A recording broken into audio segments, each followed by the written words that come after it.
नमस्कार, स्वागत है आपका। घड़ी में 9 बज गए हैं, वक्त हो गया है आपके favourite morning prime time show 9 बज गए का। आपके साथ हूं मैं नेहा बातन। देश और दुनिया की हर वो खबर जिसका सीधा सरोकार आपसे है, लेकर एक बार फिर से हम हाजिर हैं।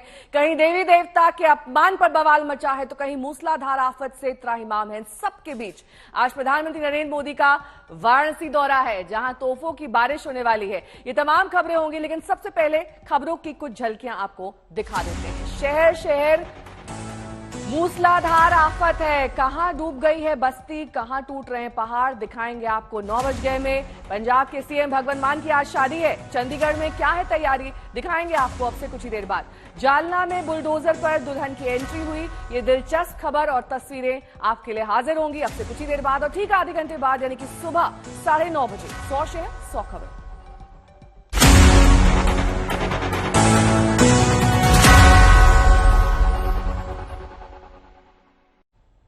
और इस बीच बड़ी खबर के साथ शुरुआत करेंगे। अजमेर के एक वायरल वीडियो पर एक्शन हुआ है। अजमेर दरगाह के सीईओ संदीप सारस्वत पर गाज गिरी है। दरअसल संदीप को लाइन हाजिर किया गया है। कल एक वीडियो वायरल हुआ था जिसमें सीईओ संदीप खादिम चिश्ती को ये टिप्स देते सुनाई दिए कि वो बोल दे कि नशे में वो था ताकि वो बच जाए। गौरतलब है कि गिरफ्तारी से पहले अजमेर के एएसपी ने कहा था कि सलमान चिश्ती नशे में दिखाई दे रहा है। इस वायरल वीडियो के बाद अजमेर पुलिस की भूमिका पर ही सवाल उठ रहे हैं। क्या पुलिस पहले से ही चिश्ती के बचाव का प्लॉट तैयार कर चुकी थी? सबसे पहले आपको वायरल वीडियो दिखा देते हैं।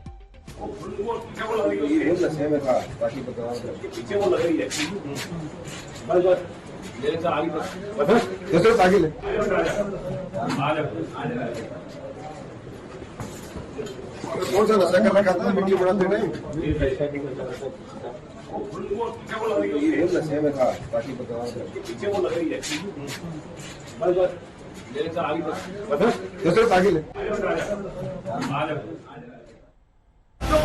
धर्म की कसम लाएगा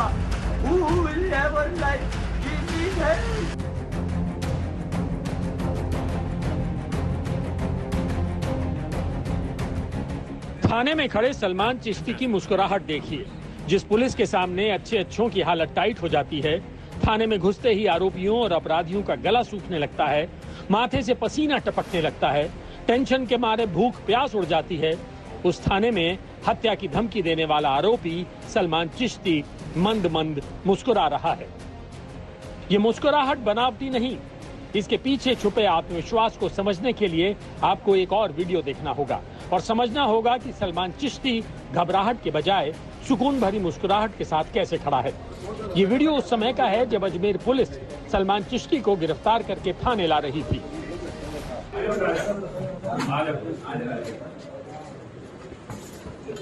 कौन सा नशा कर रखा था? मिट्टी बनाते नहीं नशे में था पार्टी पीछे वो लग रही है।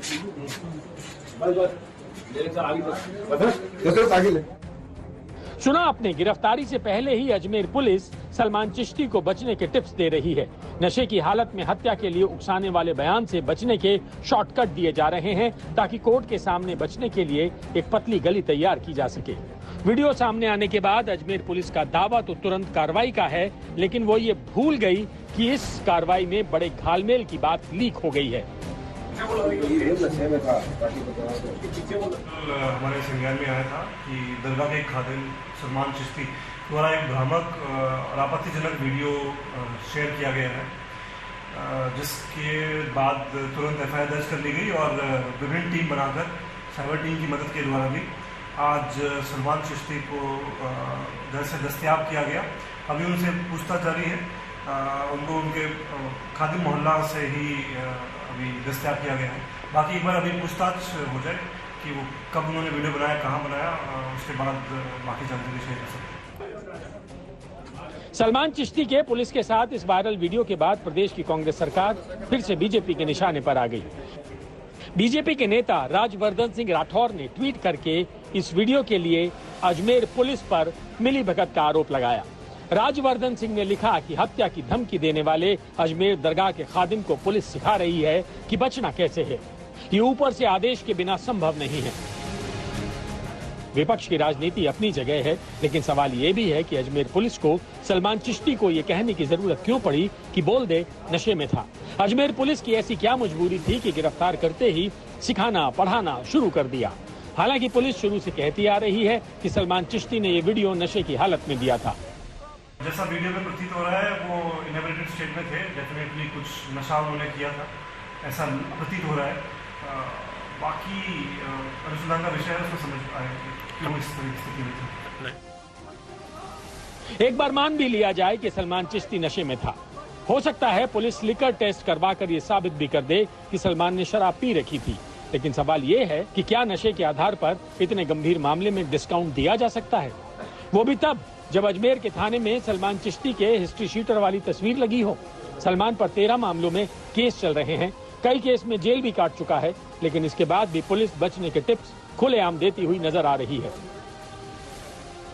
अब देखना यह है कि पुलिस की ये मदद सलमान चिश्ती के कितनी काम आती है। चंद्रशेखर शर्मा, अजमेर, आज तक। तो इस वायरल वीडियो से दरअसल अजमेर की पुलिस घिर गई है। तो एक और वायरल वीडियो आपको दिखा देते हैं जो अजमेर के अंजुमन कमेटी के सरवर चिश्ती को घेरती हुई दिखाई दे रही है ये वीडियो, क्योंकि खादिम सलमान चिश्ती के बयान की निंदा करने वाले सरवर चिश्ती का ये वीडियो है जिसमें वो पीएफआई के लोगों से मेलजोल बढ़ा रहे हैं। आपके अनीस साहब पॉपुलर फ्रंट ऑफ इंडिया की जनरल सेक्रेटरी, जिसको कि आपके अनीस साहब पॉपुलर फ्रंट ऑफ इंडिया की जनरल सेक्रेटरी, जिसको कि गोदी मीडिया ने बड़ा बदनाम किया हुआ है। हमारे सूफी सैयद हबीब हाशमी चिश्ती साहब खानवादा गुदाम में से हैं। मैं सैयद सरवर चिश्ती, मोहम्मद शफी साहब एसडीपीआई के नेशनल जनरल सेक्रेटरी और आसिफ साहब Rajasthan popular front of India के प्रेसिडेंट हैं। और अब बात अमरावती के उमेश कोल्हे हत्याकांड की करेंगे। क्या अमरावती केस का पीएफआई कनेक्शन है? क्योंकि अमरावती में उमेश कोल्हे की हत्या के मामले में एनआईए ने पीएफआई के अमरावती जिलाध्यक्ष सोहेल नदवी को पूछताछ के लिए हिरासत में लिया है। पीएफआई के सोहेल नदवी और रहबर फाउंडेशन चलाने वाले मुख्य आरोपी इरफान शेख का कैसा कनेक्शन है, इसका खुलासा होना अभी बाकी है। एनआईए पकड़े गए आरोपियों के घर जाकर जांच कर रही है। उम्मीद है जल्द ही उमेश कोल्हे की हत्या की पूरी साजिश का खुलासा हो जाएगा।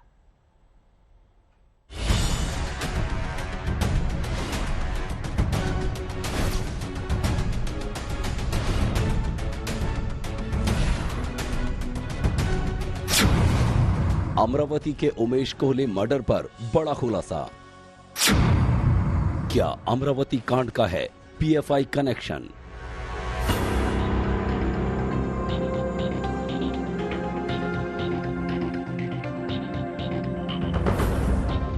देश को हिला देने वाले अमरावती के केमिस्ट उमेश कोल्हे मर्डर की जांच में सनसनीखेज सुराग मिले हैं। पहली बार आरोपियों के तार पीएफआई से जुड़ने की खबर आई है। पुलिस ने पीएफआई के अमरावती जिला अध्यक्ष को पकड़ भी लिया है। दूसरी ओर अब ये जांच चल रही है कि मुख्य आरोपी के एनजीओ की फंडिंग कहीं पाकिस्तान से तो नहीं हो रही थी। एनआईए के अफसरों की टीम जब जांच करने अमरावती पहुंची तो सबसे पहले उमेश कोल्हे के कत्ल के आरोपियों को हिरासत में लिया और फिर उनसे पूछताछ के बाद एनआईए की पहली बड़ी कार्रवाई अमरावती के इस घर में हुई, क्योंकि इसी घर में सोहेल नदवी नाम का वो शख्स रहता है जो अमरावती में पीएफआई का जिला अध्यक्ष है और जांच एजेंसी को कत्ल के तार यहां तक जुड़ते दिखते हैं। जो ये सामने का घर आप देख रहे हैं, ये जो घर है ये है सोहेल नदवी का। अमरावती के पीएफआई के डिस्ट्रिक्ट प्रेसिडेंट बताए जा रहे हैं और इस वक्त सोहेल से लगातार एनआईए पूछताछ कर रही है। इतनी जानकारी हमें मिली है एनआईए सूत्रों से कि उमेश कोल्हे मर्डर मामले में उससे पूछताछ हो रही है, लेकिन क्या उसका इरफान शेख जो कि उमेश कोल्हे मर्डर केस का मास्टरमाइंड है उससे कोई लेना देना है या फिर इसके अलावा किसी और शख्स से उसका लेना देना है, इसके बारे में हालांकि कोई आधिकारिक बयान एनआईए का नहीं आया हुआ है। लेकिन आप देख सकते हैं इसी घर में सोहेल नदवी रह रहा था। एनआईए की टीम यहाँ पर पहुंचती है, सबसे पहले वो घर में सर्च करते हैं, उसके बाद कुछ दस्तावेज लेकर जाते हैं और दस्तावेज लेकर जाने के बाद में साथ में सोहेल नदवी को भी लेकर जाते हैं, जिससे लगातार पूछताछ हो रही है। आपको जानकारी होगी कि उमेश कोल्हे मर्डर मामले में एनआईए जांच कर रही है, उसी सिलसिले में वो आए थे और आपके भाई से अभी फिलहाल के लिए पूछताछ कर रहे हैं। वो क्या वो इस मामले से जुड़े हुए जितने लोग गिरफ्तार हुए हैं, चाहे वो इरफान हो जाए, अतीक हो जाए, शोएब हो जाए, क्या आपके भाई इनमें से किसी एक को भी जानते थे? मुझे नहीं पता, मुझे नहीं लगता कि वो उनमें से किसी को जानते हैं। अच्छा, उमेश कोले के मर्डर को लेकर क्या आपकी बातचीत हुई हो आपके भाई से इस पूरे मामले को लेकर? नहीं, ये ताल्लुक से हमारी डिस्कस नहीं हुई।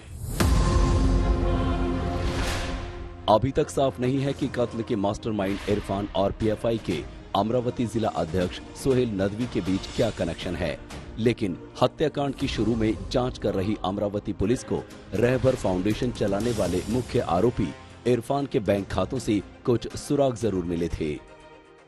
कहीं पाकिस्तान से फंडिंग आता है, ऐसे कुछ जानकारी सामने आई है? देखिए, हमारे पास क्योंकि वो काफी लेट अरेस्ट हुआ और कुछ हमने बैंक अकाउंट्स उस डिटेल्स उसके लिए, पर कुछ अभी हमें नहीं मिल पाए। अब केस एनआईए को ट्रांसफर हो गया है, तो शायद वो बेहतर एनआईए बता सकते। तो यहाँ पर देखिए, बहुत महत्वपूर्ण केस अमरावती पुलिस ने इन्वेस्टिगेट किया है, केस एनआईए को पहुंची है और आगे इसके जो तार है वो कहीं टेरर से जुड़े हैं क्या, पड़ोसी देश से जुड़े हैं क्या, इसके ऊपर भी एनआईए तफ्तीश करेगी और इन्वेस्टिगेशन होने के बाद ही पता चलेगा ये केस की ग्रेविटी क्या है। अमरावती पुलिस ने जांच से जुड़े सारे अहम सबूत और दस्तावेज एनआईए को सौंप दिए हैं और अब उन सबूतों का बारीकी से विश्लेषण कर रही है। हालांकि अमरावती पुलिस ने भी इन्हीं सबूतों के आधार पर आरोपियों की गिरफ्तारी की और अब तक इस मामले में 8 आरोपी गिरफ्तार किए जा चुके हैं।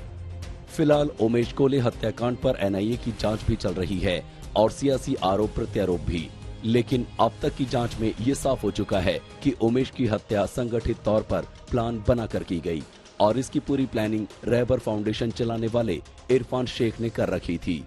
पंकज खेलकर और धनंजय साबले के साथ मुनीश पांडे, अमरावती, आज तक।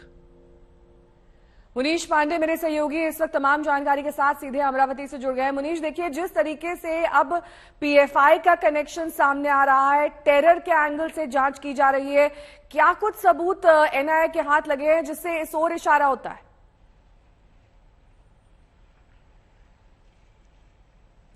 देखिए नेहा, कल एनआईए ने 13 ठिकानों पर छापेमारी की थी। इसमें से 2 ऐसे ठिकाने थे जो कि पीएफआई से जुड़े हुए लोगों से थे। अब अगर इसके बारे में बात करें कि एनआईए को अभी तक क्या क्या सबूत मिले हुए हैं पीएफआई के, तो उनका साफ तौर पे कहना है कि जब ये छापेमारी की गई थी तो वहां पे कुछ ऐसे पैम्फलेट मिले हुए थे जिससे कि लोगों में गुस्सा भड़काया जा सके। ये ऐसे पैम्फलेट थे जिससे कि लोगों में एक संदेश जाए कि एक धर्म के खिलाफ आपको नफरत करनी है और अगर उस धर्म का इंसान किसी को सपोर्ट करता है तो उसके खिलाफ में आप कार्रवाई करिए।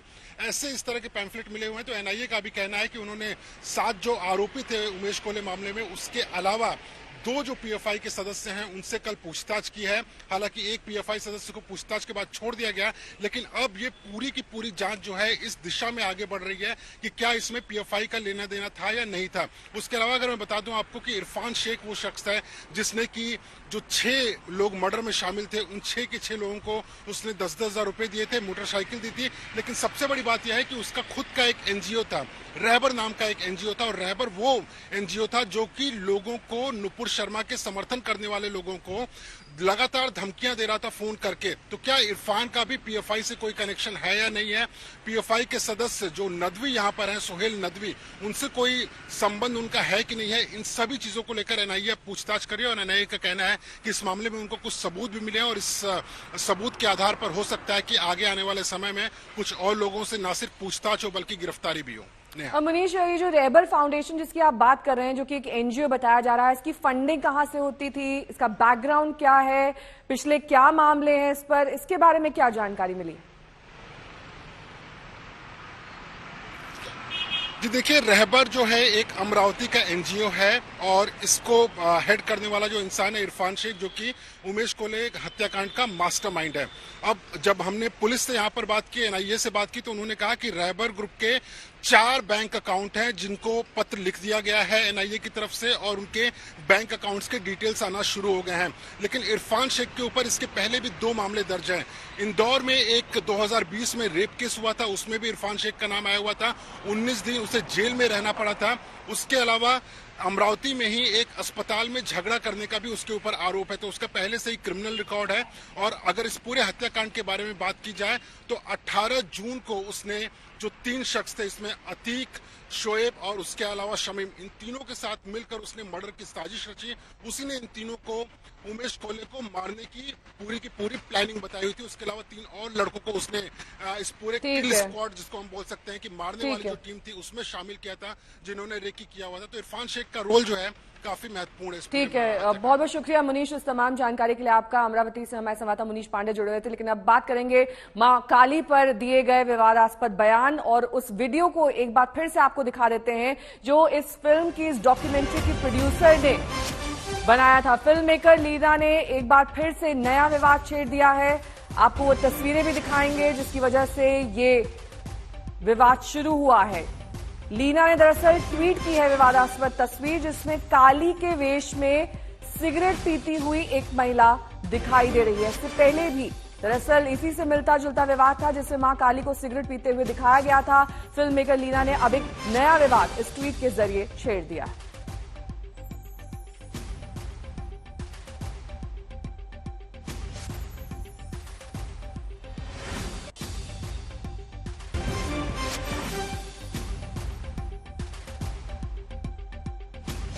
जगह जगह एफआईआर दाखिल हो चुकी हैं लीना के खिलाफ। लेकिन इस बीच ये वो ट्वीट हम आपको दिखा रहे हैं जो लीना ने किया है, जिसमें उन्होंने एल्सवेयर लिखकर ये ट्वीट में फोटो दिखाई दे रही है जिसमें शंकर जी और पार्वती के वेश में एक महिला और एक पुरुष दिखाई दे रहे हैं, जो दोनों इस वक्त इस तस्वीर में देखे जा सकते हैं सिगरेट पीते हुए।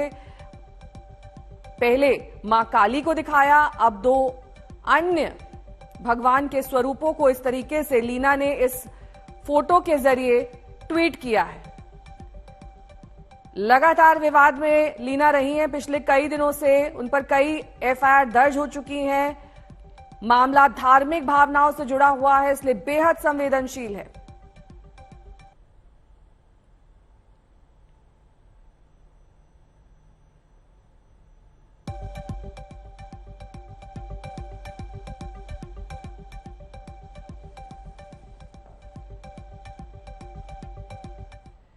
वहीं टीएमसी सांसद महुआ मोइत्रा के बयान पर विवाद अब भी जारी है। बीजेपी ममता बनर्जी पर कार्रवाई का दबाव बना रही है।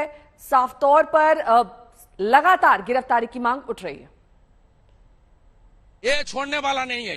बंगाल में बार बार हिंदू देव देवी के ऊपर घटिया शब्द, ममता बनर्जी खुद जय श्री राम को गाली बताई, महादेव जी की शिवलिंगों का अपमान हुआ।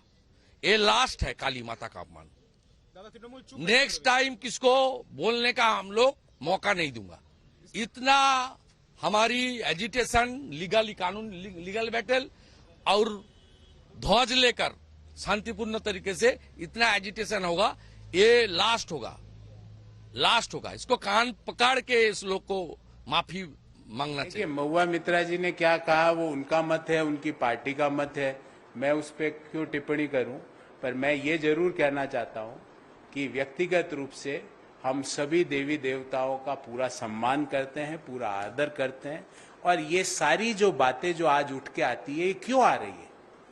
ये इसलिए आ रही है ताकि आप और मैं दोनों व्यस्त हो जाए, 5% जीएसटी आटे का सवाल नहीं पूछे और इधर ही घूमते रहे।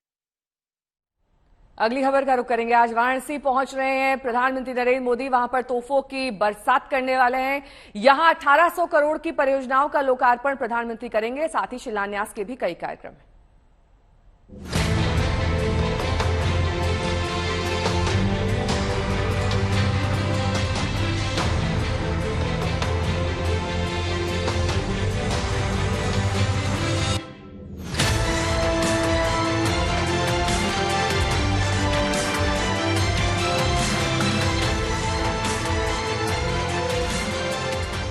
काशी पर फिर होगी सौगातों की बरसात। महादेव की नगरी वाराणसी प्रधानमंत्री नरेंद्र मोदी के स्वागत के लिए फिर तैयार है। यूपी विधानसभा चुनाव जीत के करीब 4 महीने बाद पीएम मोदी आज वाराणसी आ रहे हैं। पीएम अपने संसदीय क्षेत्र में करीब 4 से 5 घंटे रहेंगे। लेकिन इस छोटे से वक्त में काशी पर तोहफों की ऐसी बारिश होगी कि इसका असर सालों तक नजर आएगा। इसमें सबसे अहम है अक्षय पात्र मिड डे मील सेंटर का उद्घाटन। लगभग 15,000 वर्ग मीटर क्षेत्र में फैला सेंटर 24 करोड़ की लागत से बना है। यहाँ पर घंटे भर में 40,000 रोटियां पक सकेंगी। एक साथ 1 लाख बच्चों का खाना बन सकेगा।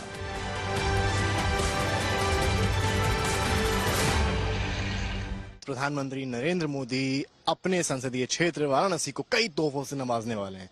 उनमें से एक चर्चा का विषय बना हुआ है अक्षय पात्र। ये अक्षय पात्र जो है, ये किचन है, ये बिल्डिंग मैं आपको बाहर से दिखा रहा हूं। इसकी खासियत ये है कि यहाँ पर इस तरह की चीजें बनी है कि यहाँ पर 1 से 1.5 लाख बच्चे मिड डे मील के टाइम पे एक साथ भोजन कर सकते हैं। इतना स्पेस इसके अंदर दिया गया है। इसके अलावा यहाँ पर 1 घंटे में, आप मानकर चलिए 1 घंटे में यहाँ पर 40,000 रोटियां पक सकती हैं। यहाँ कल से 25,000 बच्चों के भोजन से शुरुआत होगी। 6 महीने बाद 1 लाख बच्चों का भोजन बनेगा। पहले चरण में सेवापुरी के स्कूलों में खाना पहुँचाया जाएगा। वाराणसी को आज पीएम मोदी जो तोहफा देने वाले हैं, उसमें वाराणसी के दुर्गा कुंड में स्थित ये थीम पार्क भी है। ये वृद्ध और अशक्त महिलाओं के लिए तैयार किया गया है। इस तोहफे से यहाँ की महिलाएं काफी खुश हैं। दादी सुनाएंगी लोरियां और पोतों की गूंजेंगी किलकारियां। कुछ ऐसा होगा वाराणसी का थीम पार्क। जो तस्वीरें मैं आपको दिखा रहा हूं पीछे, ये थीम पार्क है राजकीय वृद्ध एवं अशक्त महिला तथा शिशु गृह दुर्गा कुंड में ये स्थित है। इसकी खास बात यह है कि अभी तक यहाँ पर केवल वृद्ध महिलाएं रहती थी, पर अब यहाँ पर छोटे छोटे बच्चे आएंगे जिनकी किलकारियां यहाँ पर गूंजने वाली हैं। पर इसकी तैयारियां पुरजोर हैं और जो वृद्ध महिलाएं हैं जो यहाँ रहते हैं वो इस वक्त मेरे साथ मौजूद हैं। मैं उनसे भी बातचीत करूंगा, समझूंगा कि आखिर जब छोटे छोटे बच्चे आएंगे तब कैसा माहौल यहाँ पर होने वाला है। छोटे छोटे बच्चे लेके आते दानी लोग, बहुत अच्छा लगता। दौड़त है, हाल में खेलत है, तो अच्छा लागत है। लोरी सुनाएंगे दूर से बैठ के मतलब हाथ में नहीं पकड़ेंगे तो देखिए ना मेरा हाथ पैर टूटा हुआ है, सर जानते हैं, लेकिन अब मुंह से अच्छी बातें बोलेंगे ना उनको। ओ चंदन का पलना रेशम की डोरी झूला झुलाए नीले गगन पर चल रे बचुआ, बहुत है तो उनको ऐसा सुनाऊंगी आगे। प्रधानमंत्री नरेंद्र मोदी अपने दौरे में लहरतारा से चौका घाट तक करीब 2 किलोमीटर लंबे क्षेत्र में नाइट बाजार का भी उद्घाटन करेंगे। इस बाजार के लिए छोटे छोटे कियोस्क बनाए गए हैं, जिसमें बनारस के खान पान और हस्तशिल्प की दुकानें होंगी। इसके अलावा दशाश्वमेध घाट पर दशाश्वमेध भवन का उद्घाटन भी पीएम मोदी करेंगे। करीब 29 करोड़ के इस प्रोजेक्ट में एक व्यावसायिक भवन बनाया गया है, जिसमें काशी के खास व्यंजन और हस्तशिल्प एक ही स्थान पर उपलब्ध होंगे। पीएम के इस दौरे में वाराणसी को कुल मिलाकर 1800 करोड़ का तोहफा मिलने वाला है। शिल्पी सेन के साथ समर्थ श्रीवास्तव, वाराणसी, आज तक। समर श्रीवास्तव मेरे सहयोगी इस वक्त तमाम जानकारी के साथ जुड़ गए हैं। समर, देखिए वाराणसी का दौरा हमेशा प्रधानमंत्री के दिल के करीब रहता है, उनका संसदीय क्षेत्र है। तमाम तोहफे आज जो वो यहां पर देने वाले हैं वाराणसी के लोगों को, लेकिन इस बीच कार्यक्रम क्या रहेगा? कितने बजे उनकी लैंडिंग है? कब किस चीज का उद्घाटन है? क्या जानकारी मिल रही है? देखिए 1700 करोड़ के ऊपर की सौगातें आज काशी को मिलने वाली है, और क्यों ना मिले जो 4 महीने बाद प्रधानमंत्री नरेंद्र मोदी और यहाँ के सांसद काशी पधार रहे हैं। 1:30 बजे उनका आगमन यहाँ एयरपोर्ट पर हो जाएगा। 2 बजे वो पहुंचेंगे कन्वेंशन सेंटर, जहां वो शिक्षा समागम में भाग लेंगे। फिर वहां से 2:45 बजे तक कार्यक्रम चलेगा, जिसके बाद वो 4 बजे करीब पहुंचेंगे सिगरा स्टेडियम, जहां जिन परियोजनाओं का जिक्र मैं कर रहा हूं उन सबका कहीं ना कहीं उद्घाटन होगा, लोकार्पण होगा।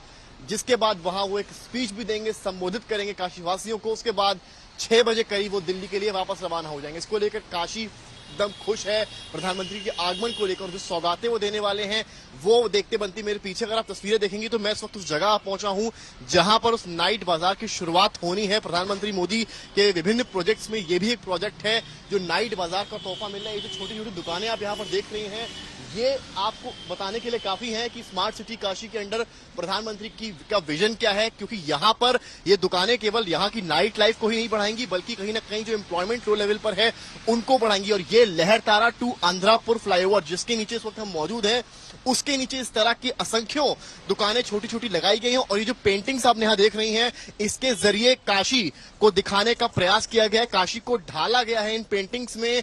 चाहे ये तस्वीरें इधर से मैं आपको दिखाऊं या इस तरफ अगर अगर आप देखेंगी, कैमरामैन नीरज आपको दिखाएंगे कि नौका आपको नजर आएगा, मां गंगा को दिखाने का प्रयास किया गया है और नाव जो है वो गंगा पर चलती हुई है। और अगर आप वाइड एंगल देखेंगी तो पीछे आप देखेंगी कि असंख्यों शॉप्स यहाँ पर आपको पीछे की तरफ नजर आएंगी, जो 1 बाय 1 यहाँ पर बनी है, जहां पर स्ट्रीट शॉप्स होंगी, उसमें फास्ट फूड भी हो सकता है। सबसे खास बात ये पूरा स्ट्रेच 1.9 किलोमीटर का है। इसमें विभिन्न शॉप्स लगेंगी जो स्पेशली जो बनारसी प्रोडक्ट्स होते हैं, जिसके लिए बनारस जाना जाता है, उसको भी साथ लेके चलने की कवायद है, जिसके जरिए इन सारे शॉप्स पर वो चीजें होने वाली हैं। और ये जो पेंटिंग्स मैं आपको दिखा रहा हूँ, ये पूरे इस एरिया में, और उसके ठीक पीछे जो है बनारस कैंट रेलवे स्टेशन है। तो जो भी यात्री बाहर से आएंगे उनके लिए भी ये नाइट लाइफ के तौर पर ये नाइट बाजार एक आकर्षण का केंद्र बनने वाला है। और ये पूरा एरिया भी है, इसका कहीं ना कहीं लोकार्पण प्रधानमंत्री नरेंद्र मोदी आज करने वाले हैं। और पीछे की तरफ मैं आपको ले जा रहा हूँ, यहाँ पर वो सारी व्यवस्थाएं भी हैं, चेंजिंग रूम बनाए गए हैं और भी तमाम व्यवस्थाएं यहाँ पर हैं। और तो ये कहानी है, क्योंकि पीछे की तरफ मैंने आपको दिखाई, पूरा जो पुल है ये, इसका रंगारोगन का लौटेंगे आपके पास, जो लिया गया प्रधानमंत्री वहां पर मौजूद रहेंगे, तमाम जानकारी आपसे लेंगे। लेकिन इस बीच आपको दिखा देते हैं शहर शहर मूसलाधार आफत।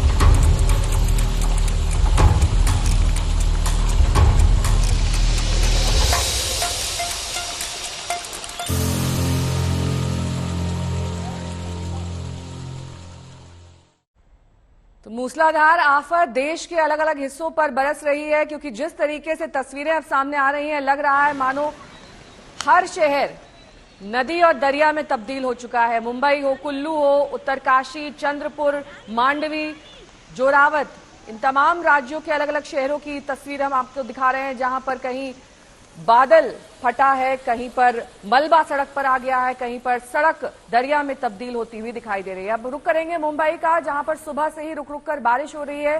तड़के हुई बारिश के बाद एक बार फिर से मुंबई की सड़कों पर पानी भर चुका है। 2 संवाददाता हमारे साथ जुड़ गए हैं। मुस्तफा शेख इस वक्त अंधेरी से हमारे साथ जुड़ गए हैं, वहीं नरिमन पॉइंट से देव कोटक हमारे साथ जुड़े हुए हैं। देव, आज किस तरह की जानकारी मेट डिपार्टमेंट ने दी है मुंबई के मौसम को लेकर?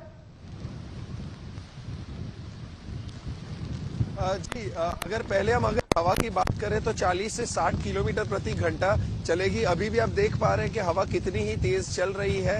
और एक तरीके से आज जो है हाई टाइड एक्सपेक्टेड है, तकरीबन 3.25 मीटर जाने की संभावना है, जो शाम के 6 बजे के तकरीबन आएगा। लेकिन शहर के कई इलाके और कई हिस्से हैं जो अभी भी जलमग्न है, जहां वाटर लॉगिंग भारी मात्राओं में पाए गए हैं। बीएसटी ने सुबह सुबह में एक प्रेस रिलीज जारी करते हुए ये बताया, तकरीबन आधा दर्जन के ऊपर जो सारे बस रूट्स है वो उन्होंने डाइवर्ट कर दिए गए हैं आज दिन में चलते दौरान। और ज्यादा आपके पास मुस्तफा भी हमारे साथ जुड़े हैं। मुस्तफा, ये कहा जाता है मुंबई के बारे में कि यहाँ की रफ्तार कभी थमती नहीं, रुकती नहीं, लेकिन अंधेरी सबवे को देखकर तो कम से कम ऐसा नहीं लग रहा है। जी बिल्कुल, फिलहाल तो बारिश यहाँ पर रुकी हुई है, लेकिन मौसम विभाग ने जिस तरह की जानकारी दी है उसमें ये साफ है कि कभी भी बारिश हो सकती है, जिसके चलते वाटर लॉगिंग हो सकती है। हमारे पीछे अंधेरी सबवे है, यहाँ पर आपको दिखाएंगे कि सुबह 6 बजे की ये बात है जब इस रोड पर पूरी तरह से ट्रैफिक रोक दी गई थी। ट्रेन जो है वेस्टर्न सेंट्रल हार्बर लाइन पर इस वक्त नॉर्मल चल रही है, लेकिन heavy to very heavy rainfall का अंदेशा है। साथ ही साथ जैसे देव बता रहे थे कि विंड स्पीड जो है वो काफी ज्यादा है, तो कहीं ना कहीं मुंबईकरों को घर से बाहर निकलने के पहले चेक कर लेना चाहिए जिस रूट पर वो जा रहे हैं वहां पर डाइवर्जन तो नहीं है, क्योंकि बारिश के चलते कभी भी हालात बदल सकते हैं। पंजाब के सीएम भगवंत मान 7 फेरे लेने जा रहे हैं आज। उनकी डॉक्टर दुल्हनिया को मां और बहन ने चुना है। आज दोपहर 12 बजे के करीब चंडीगढ़ में सीएम आवास में घरेलू फंक्शन में भगवंत मान 7 फेरे लेंगे। भगवंत मान को सियासी जगत से लगातार शुभकामनाएं मिल रही हैं।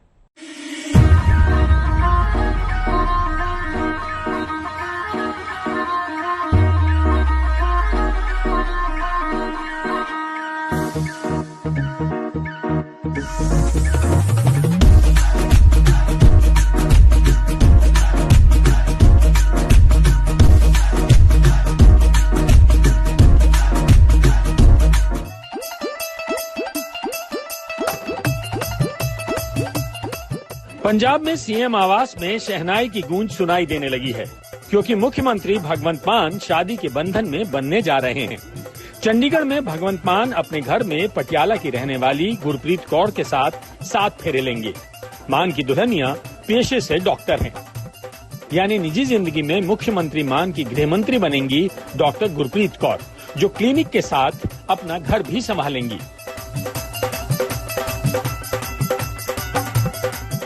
भगवंत मान को अपना छोटा भाई बताने वाले दिल्ली के सीएम अरविंद केजरीवाल भी वर वधू को आशीर्वाद देने के लिए चंडीगढ़ आ रहे हैं। शादी की तैयारियों का जिम्मा आपके राज्यसभा सांसद राघव चड्ढा के पास है।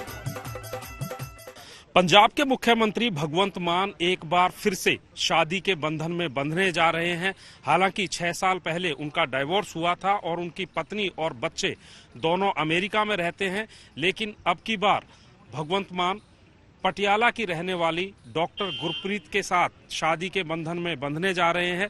ये पंजाब का मुख्यमंत्री निवास है और कल 12 बजे से पहले यहीं पर एक सादा समारोह रखा गया है। हालांकि उस सादे समारोह के लिए सामान अंदर जाने का सिलसिला शुरू हो गया है और सिख रीति रिवाज के अनुसार मुख्यमंत्री भगवंत मान एक गुरुद्वारे के अंदर जाएंगे। ये कहा जा रहा है कि सेक्टर 8 के गुरुद्वारे में आनंद कारज होगा, लेकिन इस शादी के समारोह में घर परिवार के बेहद निजी संबंधी और सदस्यों को ही बुलाया गया है, बाहर के लोगों को अभी नहीं बुलाया गया है। हालांकि इस शादी से पहले भगवंत मान ने दिल्ली के मुख्यमंत्री और आप कन्वीनर अरविंद केजरीवाल से अनुमति ली थी और अरविंद केजरीवाल इस शादी समारोह में शामिल होंगे। 48 साल के मुख्यमंत्री भगवंत मान की शादी कल दोपहर 12 बजे चंडीगढ़ में मुख्यमंत्री आवास पर होगी। इस मौके पर घर वाले और करीबी रिश्तेदार के अलावा दिल्ली के सीएम अरविंद केजरीवाल के साथ आम आदमी पार्टी के कुछ बड़े नेता शामिल होंगे। खास बात है कि सीएम की दुल्हनिया उनकी मां और बहन ने खुद चुनी है। मान की मां की ख्वाहिश थी कि वो दोबारा अपना घर बसाएं। पंजाब के बेटे और हमारे बड़े भाई हमारे माननीय मुख्यमंत्री भगवंत मान जी की कल शादी है जी, और हमारे सबके लिए, और मुझे लगता है सारे पंजाब में एक खुशी की लहर है। और मैं भगवान से ये प्रार्थना करता हूँ कि I am wishing him a very happy married life. मुख्यमंत्री आवास में टेंट और शादी का सामान पहुंचने लगा है। तैयारियां किस तरीके से चल रही हैं, ठीक आप देख सकते हैं कैटरिंग का सामान आना शुरू हो गया है। मुख्यमंत्री निवास के बाहर की ये तस्वीरें हैं, 4 सीजन्स आउटडोर कैटरिंग। ये देखिए यहाँ पर जो है कैटरिंग का सामान आना शुरू हो गया है। मुख्यमंत्री निवास पर ये गाड़ियां जा रही हैं और इसके अंदर ये कहा जा रहा है कि जो शादी का कार्यक्रम होगा बेहद सादे समारोह से इस कार्यक्रम को किया जाएगा। भगवंत मान की ये दूसरी शादी है। पहली पत्नी इंद्रप्रीत कौर से 6 साल पहले उनका तलाक हो चुका है। उनकी पहली पत्नी और बच्चे अमेरिका में रहते हैं। उनके दोनों बच्चे शपथ ग्रहण समारोह में शामिल होने के लिए आए थे। बताया जा रहा है कि भगवंत मान के दोनों बच्चों ने इस शादी के लिए सहमति दे दी थी। उसके बाद ही मान ने ये फैसला किया। भगवंत मान के बेटे दिलशान मान की उम्र 17 साल है और बेटी सीरत कौर मान की उम्र 21 साल है। 20 मार्च 2015 को भगवंत मान और उनकी पहली पत्नी इंद्रप्रीत कौर ने कोर्ट में आपसी सहमति से तलाक की अर्जी लगाई थी। इस अर्जी में मान का तर्क था कि वो राजनीति के चलते अपनी पत्नी को टाइम नहीं दे पा रहे। कोर्ट में दी गई अर्जी में भगवंत मान की पत्नी इंद्रप्रीत कौर ने शर्त रखी थी कि अगर भगवंत मान भारत छोड़कर कैलिफोर्निया शिफ्ट हो जाते हैं और राजनीति छोड़ देते हैं तो वो तलाक की अर्जी वापस ले लेंगी। भगवंत मान जब पहली बार 2014 में संगरूर से सांसद बने थे, उस वक्त उनकी पत्नी इंद्रप्रीत कौर भी प्रचार में शामिल हुई थी। तलाक को लेकर भगवंत मान कहते हैं कि उन्होंने पंजाब को अपने परिवार से भी ऊपर रखा है। भगवंत मान से पहले असम के सीएम प्रफुल्ल कुमार महंता ने जयश्री गोस्वामी से 29 अप्रैल 1988 को शादी की थी। माना जा रहा है कि फिलहाल भगवंत मान घरेलू समारोह में अपनी डॉक्टर दुल्हनिया के साथ 7 फेरे लेंगे, लेकिन बाद में दिल्ली या चंडीगढ़ में वो शादी का रिसेप्शन देंगे, जिसमें दिल्ली और मुंबई समेत कई हस्तियां शामिल होंगी। चंडीगढ़ से सत्येंद्र चौहान के साथ आज तक ब्यूरो।